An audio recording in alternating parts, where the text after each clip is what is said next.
morning, of course, reaction to last night's presidential debate. Yeah, we are joined now by Alex Triantifilou, the chair of the Hamilton County Republican Party and spokesperson for the local Trump campaign. And Alex, good to see you. Thanks for coming in this morning. Good morning. Good to be with you guys. I'm sure you didn't get a whole lot of sleep last night, but as you come away from any debate, it seems like you're always saying, what was that moment that sticks out? Was there a moment that, at least for Donald Trump, where you go, boy, that was the moment for him last night? Yeah, I thought when he said, we need somebody who understands money in government, I thought that was a mic drop moment, I think is what I put on Twitter. And I think that's really a good message. I mean, we've got people in Washington who spend way too much. We're $20 trillion in debt nationally.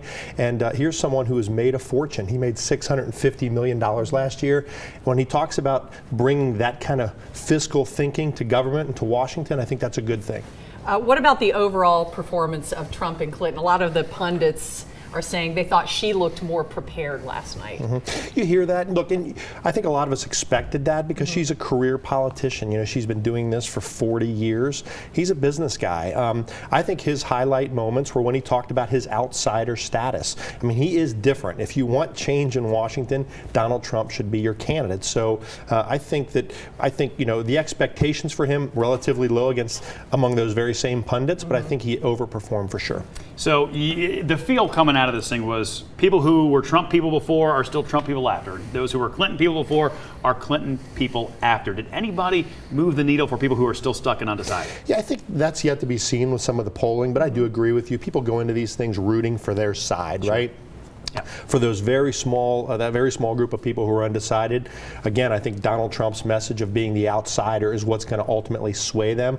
The other thing is undecided voters tend to break toward the challenger late in a political campaign, so that is advantage Donald Trump. For those people who are undecided now, they tend to want change from the status quo. There's no question he's that. What do you see as some of the challenges that remain for him? She really hammered in on the tax returns that he hasn't released yet, his changing position on the Iraq War. What are some things that he still needs to overcome? Yeah, you know, I think this question of his temperament, which I don't think is fair. Obviously, I'm biased, guys, but you know, I think that he should continue to do as he did really the first 45 minutes of that debate, and that is talk substantively about things people care about.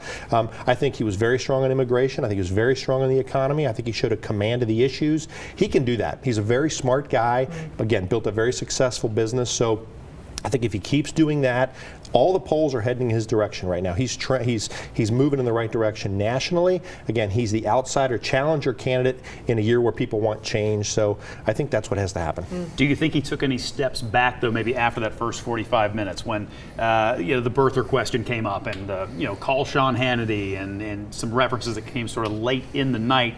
Did he lose what he had gained early in the night? I mean, no, and I appreciate that perspective. Frankly, I did think a couple of the questions aimed at him. I mean, she didn't get asked about Benghazi. She didn't get asked about her email scandals. He had to bring that up. She did not get asked about the Clinton Foundation, right? So I hope in round two, there's a little bit more balance in terms of the questioning. He got asked some tougher questions in that second half, including about a lawsuit that was 40 years old. So some of that second half performance might have been a result of some of the questions that were asked.